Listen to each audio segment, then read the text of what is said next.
Next stop, all the way from San Francisco, California, Liz Tsai from HiOperator. Welcome to Buffalo.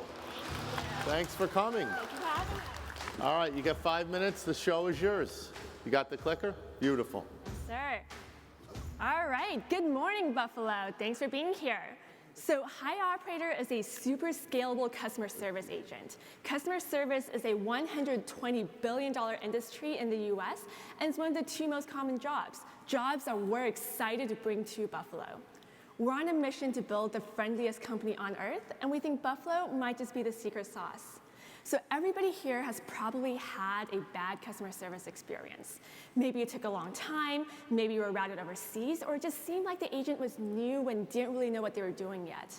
The thing is, scaling customer service is actually really hard. You run into 3 core problems. Hiring and keeping these agents around is hard. Churn is over 40% a year. And training is a slow and long manual process that takes 3 to 6 weeks.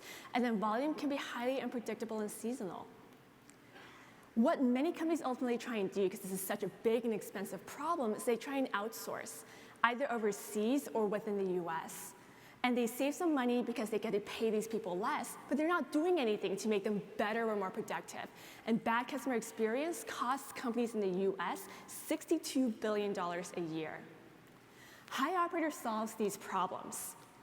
Clients treat us as one super agent. They hire us once, they train us once, and then we can do 10 or 10,000 emails a day for them, depending on what they need. Best of all, we deliver great quality.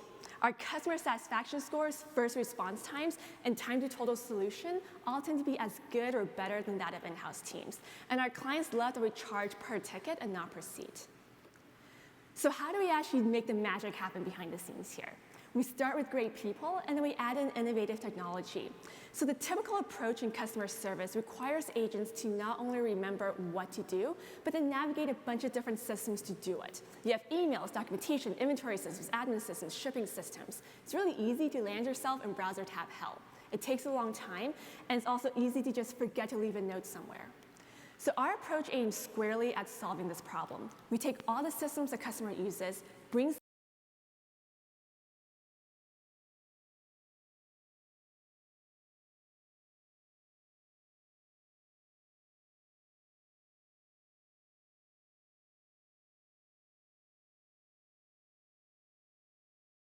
do that step. And then we go further, where we try and automate as many of these steps as possible, so humans get to do what humans are best at. They get to actually just have that conversation. It's an assembly line for the service industry. And it works. With the combination of software and machine learning, our employees are 4 times more efficient than your average customer service agent. Our clients range from e-commerce to SaaS to ride-sharing and meal planning. We doubled our revenue in the last 2 months, and we're on track to hit $1.6 million in annualized revenue by the end of this year with just our existing clients. These are not companies we're talking to, these are people who pay us today. Our goal for the end of next year is to be at $10 million in annualized revenue. But I'm most proud of the people who work with us. We have everyone from stay-at-home parents to people with high school diplomas to PhDs on our team. We're based in New York City as of a few months ago now, but we're searching for a new home as we grow. And that's part of why we're so excited about 43North. Buffalo's cost of living and talent is going to allow for us to hire for all of our roles in one place, something that's frankly impossible to do in Manhattan. Additionally, Buffalo is America's friendliest city, and that's possibly the most important thing we look for in customer service. But at the end of the day, Buffalo makes a lot more sense for us than for most other tech companies because of who we hire and the number of jobs we're looking to fill. Agents are and will continue to be our largest group of employees. And while I'm confident we can fill all of these roles in Buffalo, it's arguably America's best city to hire agents and team leads in. I'm proud to say that we're partnering with Local Edge, one of Buffalo's largest technology service companies. They've pledged that they're going to offer us free office space for our agent team, as well as share their hiring expertise in both sales and customer experience. With 43North and Buffalo and Local Edge's support, we are ready to start hiring in Buffalo today. Our long-term goal is to be a job creation leader in Buffalo, and these are jobs that are accessible to all members of the community. We will hire 10 people in Buffalo by Q1, and you guys can 100% hold me to that. And our goal for the end of next year is to hire at least 50 additional people within Buffalo. And about that famous Buffalo weather, I may be from Texas, but my dogs are all in. So thank you for your time, guys. I'm Liz from HiOperator, and I would love to take your questions.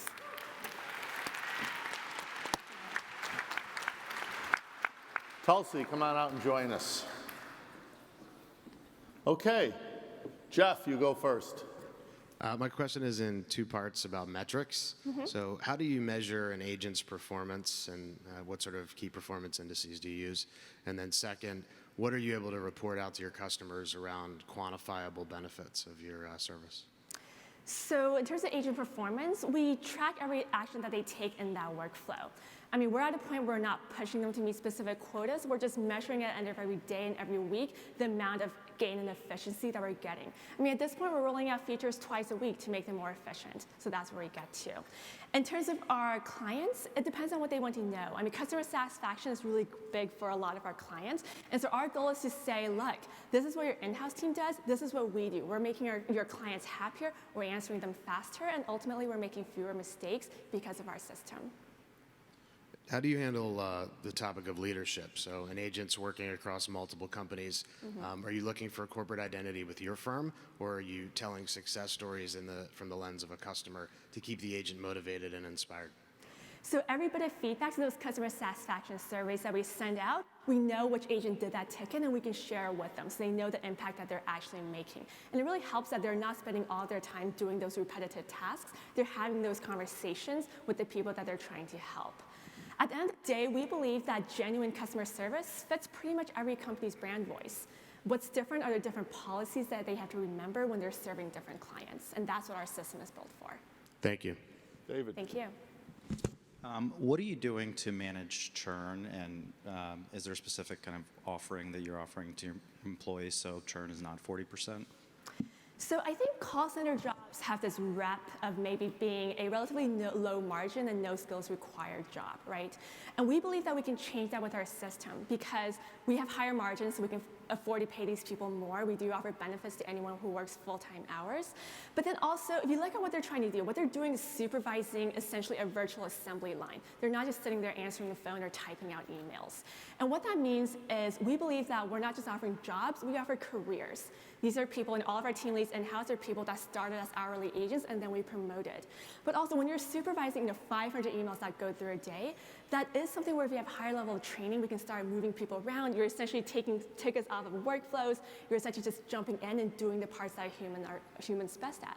And that, I think, is a very different sort of job than just waiting around for a phone to ring or an email to come in. Catherine. Hey, good morning. Thank you for being here. Thank you.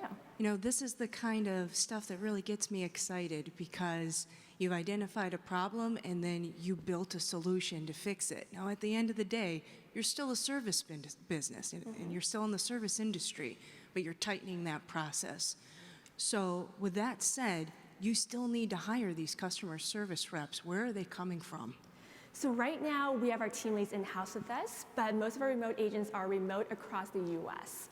And so that's part of what makes us so excited about Buffalo, because you can't build a giant ops center in downtown Manhattan. You just can't do that. But in Buffalo, that is something we could do. Sure, I understand.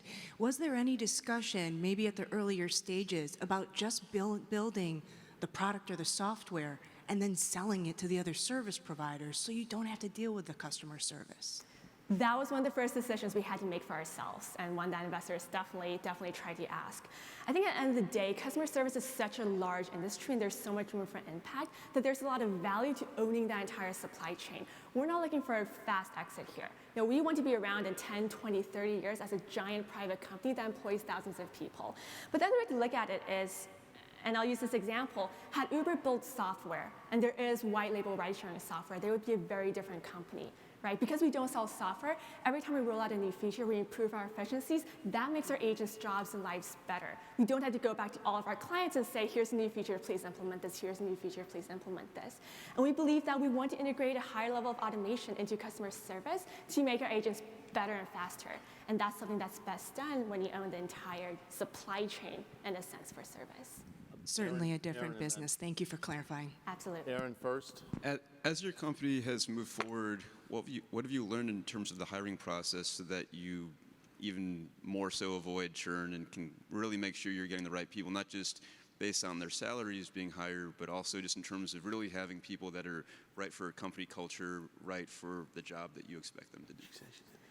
I would say that one, it's been a learning process for us, and it's one that we're continuing to learn. I don't know what this is going to look like when we have 100 or 1,000 agents. But one thing that workflows have allowed us to strip out a little bit is that we try and hire people that have good intentions, that want to help the customer. But what's hard about customer service sometimes is remembering all the little details, all the 5 places where you need to go and click the button and leave a note. And our system allows us to essentially filter that part out a little bit, where as long as we're looking for people that have good intentions, our software helps them help others. Joanne. This is an interesting idea. I still want to understand how you deal with the seasonality problem, because you're talking about agents that you're training for a career, but customer service is a business that's got, you have to load up on people at a certain time of year. So what is your solution to make your quality better around that kind of seasonal? That is absolutely a problem that we worry about. But the thing is, there are 3 to 4 million customer service agents in the US. They don't just disappear for half the year. What they do is they actually move between different companies. So our software minimizes that switching cost. And if you look at our customers today, it's about 50% e-commerce, which is very seasonal, but there's also about 25% SaaS, and then 25% things like outdoor ride sharing, like maybe like bike sharing, and then meal planning, which tends to be very counter-cyclical, because over Thanksgiving, people cancel meal planning, they're having meals with their families, it's snowing outside, they don't take ride share. So overall, across the year, we do balance. What we do is pull people from one account to another. Somek. Yeah, thank you. Can you talk a bit about the pricing model? You said you're doing like 1.6 million in, is it ARR or? Annualized revenue, so it's about 135. And is that recurring, or is it what is the pricing model today? How does it work? It's kind of like AWS for customer service, where there is a minimum, so our contracts start at about $20,000 a year, but then you pay based on what you Based on usage? And just a quick follow-up, just when you think about the target segments you're focusing on, you mentioned e-commerce, transportation, ride sharing. Is there a certain size company where it makes sense? Can you just talk a bit about what the marketing strategies and your target markets? So up until about a month ago, our target companies were companies that were consumer and then smaller than 200 employees. That's a good scale. We can hit them immediately. No worries. Not at all. And the thing is, over the last month, we've been having a lot of discussions. We're in the final stages with a couple of enterprise companies that have an opportunity to really change our revenue. But the other thing we've realized is that these companies have really grasped our value proposition actually better and faster than SMBs, because they deal with this problem of, wow, we have 50% churn, and it's literally hundreds of agents that they're churning. So we think there is, over the next year, I'm excited to see where we go in terms of enterprise. Right. So, at what point do you see for your business that you have to have a different size of scale to go after the different size of client? Like, where do you have to sort of increase, and what amount would you need to raise? Like, what is that point where you have to scale up and need to raise to get there? 100%. So I will say that we believe very strongly in customers rather than investors. A customer is kind of like an investor, except they keep giving you money and they don't take your equity, right? But part of the problem here is that we are always hiring ahead of our demand. So that is part of where our funding would go towards, is in terms of just make sure we have that demand there.